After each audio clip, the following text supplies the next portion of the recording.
So you do the Latin night throughout the 80s. You started on Monday at Paradise, then you take it to Chaps on Wednesdays. Is that correct? Yes, with Alvaro Ortiz. Okay. Yeah. And what year is that it starts at Chaps on Wednesdays? Thereabouts? Well, I stopped in 2000, so 6 years before that. Yeah. So what happened in that intervening 94. 10 years from 84 to 94? Where were you working and DJing for? Oh, I used to, well, the thing we haven't put in here is Kiss 108. I helped to start Kiss 108. Okay, I didn't know that. Yes. Okay. Sonny Joe White, and I called him Sonny So What. Not Sonny Joe White, I call him Sonny So What. I love Sonny. He was a wonderful person. He used to come to the 1270 when he was working at the other radio station, and Jimmy says, "Oh, there he is again. He's coming here to listen to the music so he can play it on the radio. Yeah. He's a little sneaky little rat, But, you know, we knew who he was, and then he became friends with all of us. And Sonny had the idea of starting Kiss 108. And he commissioned me and Jeff Tilton to start Kiss 108. And I think that was 1979. And Jeff used to play at Lansdowne Street at the time. Jeff Tilton. Jeff Tilton. Is he with us? He's still with us. Do you know where he is? I think he. Last time I heard, he is a chef. What do you call it? A chef at a school in Rhode Island. Okay. He teaches cooking, culinary arts. So 79 or so, Kiss 108 started. Kiss 108 started, and they hired us to do the music. They wanted just complete music. So I used to work at Buddy's at the time too. That was during Buddy's time, I think. Mm-hmm. Right at the beginning. Mm-hmm. And they gave us 10-inch reels, and I bring them to the club and just plug them in, and then we play that music on the radio. So you'd record live sets at the club, Yes. and you play them on Kiss 108. Yes. All hours of the day. Right. But before that, we used to be in a studio at Kiss 108 with 2 turntables that were not variable, and also there again turntables that did not have constant cue, playing disco music and recording them at the studio. That's how it started. And then we said, you know, we can't do it like this. It's not the right way. We're not in the club. So they gave us 10-inch reels, tape players, to live record all the music from the clubs. Right. And that's what we did. So you basically were at the foundation of Kiss 108 as essentially music directors, even though it wasn't Sonny Yes. Joe White that He was was the the official music- titled music director. Yeah, he was music director. But with your support. With our support, they promised us to be celebrities. Yeah. At the time, there was a guy in New York City called Pablo that was very popular Yeah. on the radio. And they promised us to be celebrities, that we were going to make hundreds of thousands of dollars, that when they kept us going, and then 8 months down the line, they said the same thing, we don't need you anymore. And I remember when they did all that, I went to Kiss 108 with a Kiss 108 t-shirt on that I had it all ripped to shreds, and I was wearing it. And I took all my tapes back.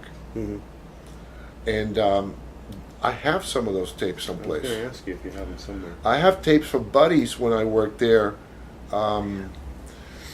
with Debbie Jacobs that came one night to perform, because that's the other thing that used to happen. We used to keep our records in by companies, not by beats per minute, because when the company promoters came in with the new stuff, we wanted to play all the stuff from the label. And that's how I used to keep all the records before. You keep your records by label, not by label BPM. in those days. Yeah. Then we changed to BPMs. Right. Yeah, but I mean, the surprise was for the you know, the promo guys to come in with the test pressings, Yeah. and here it is, the Yeah. latest hottest thing. Yeah. Yeah. So now, we talk about sound quality being very important, but I've also mentioned this to Val and a few other people. But you know, when you get things like acetates, sometimes the sound quality on those is not very good, right? So No, but that's when Lou Feldman came in. He was so good. I used to help Lou install the sound systems. Yeah. With we installed the sound system at Boston, when it was all that there. Yeah. Actually, I have the not the cabinets, but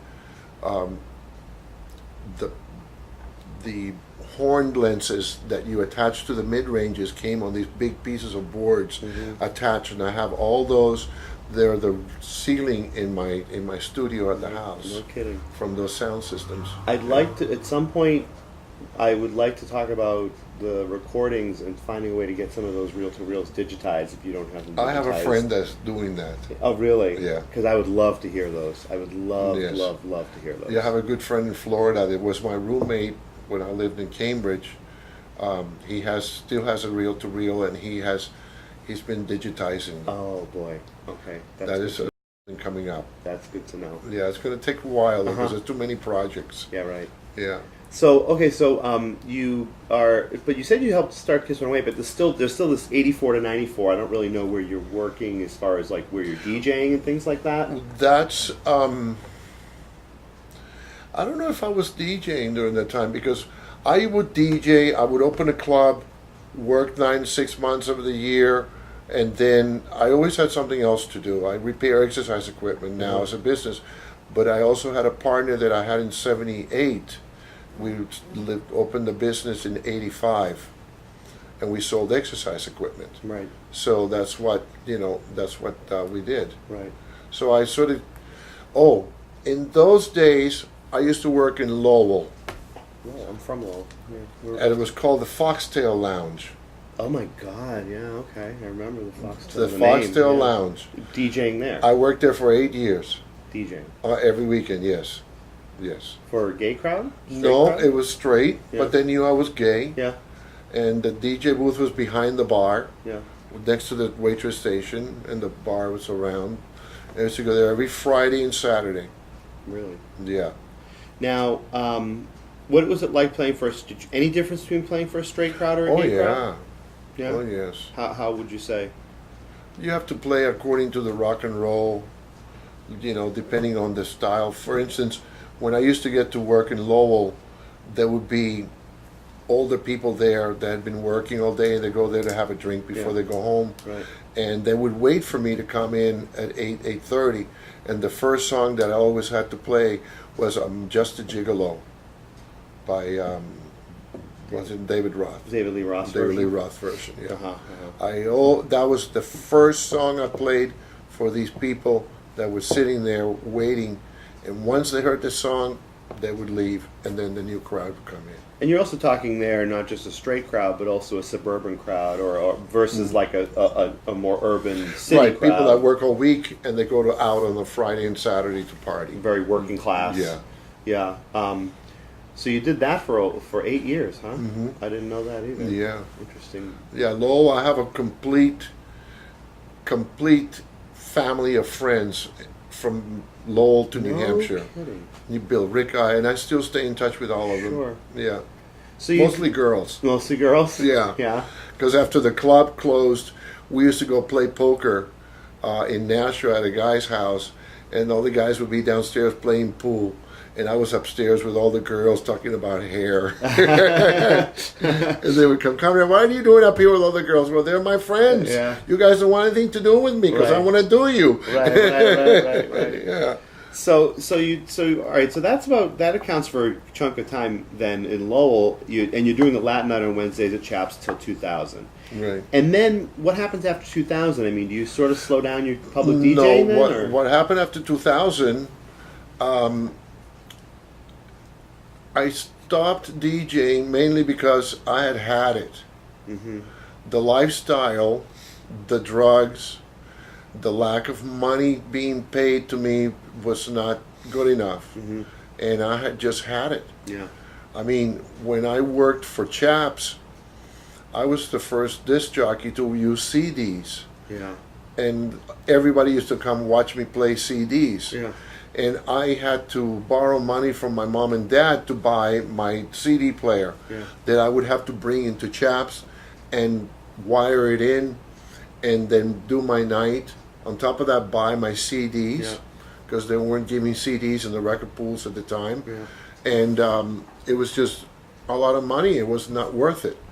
And at the same time, I had my partner that we had a great business selling exercise equipment. Right. So I was focusing on that because Right. it was healthier and it was just, another thing to do. So I stopped in 2000 when the CD player that I had, they were giving me $50 more a night to pay me for using it. Then they bought one. Yeah. So then they wanted me to not get the $50 because I didn't bring mine anymore. And I said, no, that's not the way it works. Yeah. So I kept the $50. They kept giving me the $50. And at the time, I think I was getting like $150 for the night. And this is when Chaps had moved to the theater district, right? No, that's still in before. Huntington? Yeah. Okay. Yeah, Huntington Avenue. Yeah. And then the CD player they bought broke.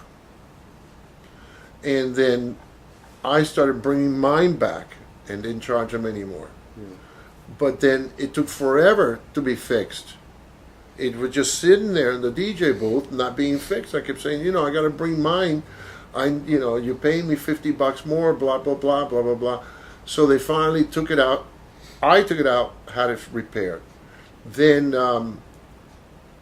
Chaps moved to the theater district. And that was the first year in the 6 years that we did Chaps that Wednesday night fell on New Year's Eve. Because it was always, Wednesday night was the night before Thanksgiving. And that was the biggest night, even bigger than New Year's Eve.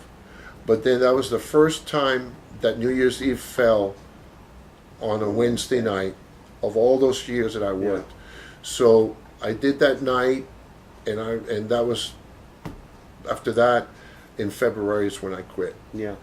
Yeah. So did you find the technological changes, did you just find that it became more of a hassle than anything else, bringing your own equipment? I mean, you saw what I did at T-Dance, where I had to bring in my media player and all this other stuff. Right, I used to do the same thing. It used to be that DJs would just show up with their vinyl, the club had the equipment, and all you had to really be responsible for was, now all that's changed. You have to bring either your laptop or your media player or whatever. Well, it's like bringing just the vinyl. But in at the time that I was doing my Latin night at Chaps, the nightclub industry started changing over to the CDs. Mm-hmm. The computers weren't there yet. Right. So in order to stay on top of things, I had to buy the CD player, which I still have, and I had to buy the music, because the music was also being stopped made on vinyl. They were just making things on CD. And I used to play vinyl and CD at the time. But you had to teach yourself all over again to some degree how to mix with CDs. I just had to learn. Yeah.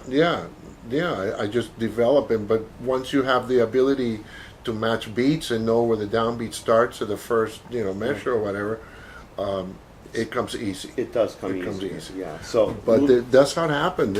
And then we moved to the new Chaps, and then I said, I want to get more money, because on a Wednesday night we get 400 people in here, and they're paying $5 a day, and it costs me this for my records, and it costs me to live, and it costs me that, and I want $50 more.